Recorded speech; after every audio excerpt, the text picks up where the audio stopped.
माफ़ी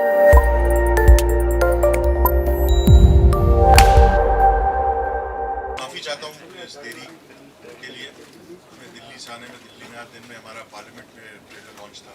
बहुत ऐतिहासिक दिन है हमारे लिए। किसी भी हिंदुस्तान में कभी किसी फिल्म का ट्रेलर पार्लियामेंट में लॉन्च नहीं हुआ। बट क्या फ्लाइट थोड़ी लेट हो गई, उसकी वजह से माफ़ी चाहते हैं। हम लोग देर से आए, तो हम लोग ट्रेलर दिखाते हैं, उसके बाद सवाल जवाब जो होंगे। उन्होंने प्रेम सहगल का किरदार निभाया। ये फिल्म जो INA ट्रायल्स पे है, इसमें आज़ाद हिंद फौज के 3 अफसरों पे, गुरबख्श सिंह ढिल्लों, प्रेम सहगल और शाहनवाज खान पे ये ट्रायल लगा था। तो हमारे दोनों जो बाकी कुणाल कपूर और अमित साध हैं, वो इस वक्त इंग्लैंड में हैं। आज हमारे जो ट्रेलर लॉन्च था, तो हमारे उनके साथ एक डायरेक्ट लंदन से लिंक करके हमने वो इंटरव्यू किया दिल्ली में। और मोहित जो है प्रेम सहगल का किरदार निभा रहे हैं। केनी को मैं बुलाना चाहूँगा, इन्होंने नेताजी सुभाष चंद्र बोस का रोल निभाया है। और बाकी तो लोग हैं, तो हम ही लोग हैं। हम ही लोग से आप लोग जो भी सवाल करें। पार्लियामेंट में ट्रेलर लॉन्च किया गया, तो गुरदीप जी आपसे भी जानना चाहूँगा कि क्या PM मोदी को भी आप ये ट्रेलर दिखाएंगे या पिक्चर दिखाने की आप लोग की ऐसी कुछ प्लानिंग है? दिग्मांशु जी आपसे भी जानना है। गुरदीप जी पहले आपसे। पिक्चर है, पार्लियामेंट की पिक्चर है। प्राइम मिनिस्टर मोदी पार्लियामेंट के नेता हैं, ठीक है, और हम सबके प्राइम मिनिस्टर हैं। तो इसका जो एक हम लोग कोशिश कर रहे हैं, और मुझे पूरी उम्मीद है कि होगा कि राष्ट्रपति भवन में इसका प्रीमियर होगा। उसमें सब लोग इन्वाइटेड होंगे। पर प्राइम मिनिस्टर का ये रहता है कि उनको 2.5 घंटे अगर हम रोक के रखेंगे देश के प्राइम मिनिस्टर को, तो देश के लिए ठीक नहीं होता है। हाँ, एक्सेप्ट जरूर हम उनको दिखाएंगे। दिग्मांशु जी, आप चाहेंगे कि ऐसा हो? बिल्कुल, ज़रूर चाहूँगा कि ऐसा हो। और गुरदीप जी पूरी कोशिश कर रहे हैं कि जो हमारे जो जाते हुए प्रेसिडेंट हैं प्रणब मुखर्जी साहब, और जो भी आने वाला है, सब पता नहीं कौन आने वाला है, तो जो जाते हुए प्रेसिडेंट होंगे और जो आने वाले प्रेसिडेंट होंगे, उन दोनों के लिए एक ये इनका लास्ट ऑफिशियल एक प्रोग्राम होगा और उनका फर्स्ट ऑफिशियल प्रोग्राम होगा। ये कोशिश हम कर रहे हैं। गुरदीप जी, मेरा सवाल आपसे है, please make me correct if I am wrong somewhere. क्या ये पहली बार ऐसा हो रहा है कि राज्यसभा टीवी प्रेजेंट राग देश, या इससे पहले भी फिल्में हो चुकी हैं? और अगर पहली बार हो रहा है तो पहली बार हो रहा है, तो यकीन अगर आप दुनिया में देखिए, if I can continue my question sir, अगर पहली बार हो रहा है तो उसकी क्या खास वजह? और ये एक कमर्शियल सिनेमा है, शायद इसकी जो फंडिंग होगी वो सरकार की तरफ जाए या पार्लियामेंट तक पहुंचे या देश हित में और लगाया जाए। ये किसका आइडिया था कि फिल्म प्रोड्यूस करनी और इस लेवल पे कमर्शियल एस्पेक्ट से? ये आइडिया नया नहीं है। अगर आप देखिए दुनिया में जितने पब्लिक ब्रॉडकास्टर हैं बड़े देशों में, जर्मनी में, फ्रांस में, UK में, US में, वो फिल्में बनाते हैं। हमारे यहाँ क्योंकि 70 साल की यात्रा है, बहुत अमीर मुल्क नहीं था, पब्लिक ब्रॉडकास्टर्स के पास वो स्पेस नहीं थी, तो वो नहीं हुआ।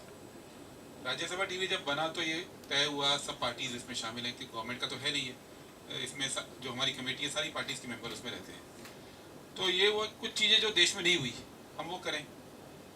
और अब जो कमेटी में एक्चुअल में डिस्कशन हुआ था ये कि फिल्मों का रोल क्या है इस देश में। उसमें सीताराम येचुरी थे, उसमें राजीव शुक्ला थे, जावेद अख्तर थे, श्याम बेनेगल थे, मंगेकर थे, सतीश चंद्र मिश्रा थे, चंदन मित्रा थे, ये सब लोग उस कमेटी के मेंबर थे। और वहाँ पे एक प्रपोजल आया कि 47 में हम आज़ाद हुए, फिर गणराज्य बना, लोकतंत्र बना और सबको वोटिंग का राइट मिल गया, और 80% लोग निरक्षर थे, तो ये देश लोकतंत्र कैसे बना? और एक सबका यही मानना था कि इसमें फिल्मों का बहुत बड़ा रोल रहा, कि हमारे यहाँ फिल्मों ने वो सिखाया जो किताबों ने नहीं सिखाया। तो अब यहाँ तक पहुँच गए हैं, और जैसे कहा कि 4 जनरेशन हो गई हैं जिन्होंने आज़ादी की लड़ाई नहीं देखी, वो उसके बाद पैदा हुए, तो उनको ये याद कराया जाए कि हम यहाँ तक पहुँचे कैसे। तो कई सारे चैप्टर्स उसमें लिए जाएँ। पहला प्रोजेक्ट ये है, ये आखिरी नहीं है राज्यसभा टीवी का, और फिल्में लोग देखना पसंद करते हैं। उपल जी, मेरा सवाल आपसे, आपने अभी कहा, जब मैंने पूछा, आपने कहा राज्यसभा टीवी शायद पहली बार, और अपने आप में एक यूनिक बात है।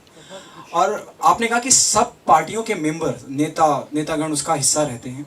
जब रागदेश पे आप काम कर रहे थे, I hope you take it on a positive note, कि एक डायलॉग आता है फिल्म के अंदर कि कंवलजीत साहब कहते हैं कि कांग्रेस के खिलाफ होना चाहिए था और उनके लिए लड़ना चाहिए था आपको, यानी कि सुभाष चंद्र बोस जी के लिए लड़ना चाहिए था, कांग्रेस के खिलाफ लड़ना चाहिए था, कहीं एंटी लगता है तो let Tigmanshu ji if you want to say something sir, Tigmanshu sir. Okay Uppal साहब, तो क्या उन पार्टियों ने जो इस वक्त पावर में नहीं है उन्होंने देखी थी और उनका क्या रिएक्शन था, क्या वो मेंबरान साथ में थे आपके कि हाँ चलिए please go ahead and make the film? मुझे लगता है हम थोड़ा अंडरस्टिमेट करते हैं जिस मेच्योरिटी में हम लोग पहुंच गए हैं मुल्क। जो हुआ वो दिखाया, किसी को ना तो खुश करने की कोशिश हुई है, ना किसी को कन्विंस करने की कोशिश हुई है। जो जैसा हुआ देश में, और एज अ नेशन इतने मैच्योर हम हो गए हैं कि जो हुआ उसको दिखा सकते हैं। इसमें कोई कंट्रोवर्सी वाली बात नहीं है। जो तिग्मांशु जी कह रहे हैं कि कंट्रोवर्सी नहीं है, लेकिन हिस्ट्री को ना तो क्रिएट करने की कोशिश की है, ना ट्विस्ट करने की कोशिश की है, तो उसमें चलेगा। सर मेरा सवाल ये है कि क्या वो मेंबरान जो आपने कहा हिस्सा है राज्यसभा मैं टी, यही बोल रहा हूँ कि पॉलिटिकल लीडर पे ऐसा नहीं है कि वही चीज देखते हैं जो उनको पसंद आए। Timanshu, do you want to say something? You are supposed to say something. You have pointed out right at the beginning about how एक सीरीज बनाया था संविधान, वो एक सीरीज के तरीके से था।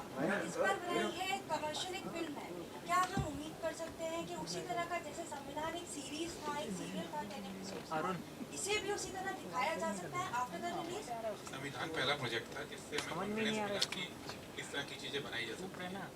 ये फिल्म तो फिल्म है, इसके फिल्म के कुछ समय बाद इसी का एक लार्जर वर्जन एक सीरीज के रूप में भी है, वो भी तिग्मांशु भाई बना रहे हैं। तो क्योंकि फिल्म में तो 2 घंटे में सारी बात कहनी है और ये चैप्टर ज़्यादा इंपॉर्टेंट है, तो हम इसके बाद 6-6.5 घंटे का एक सीरीज भी हमारी पूरी है जो 12-13 एपिसोड के रूप में सामने आएगी। वो डिपेंड करेगा कैसे हम स्ट्रक्चर करते हैं, लेकिन तिग्मांशु भाई उसको बना रहे हैं।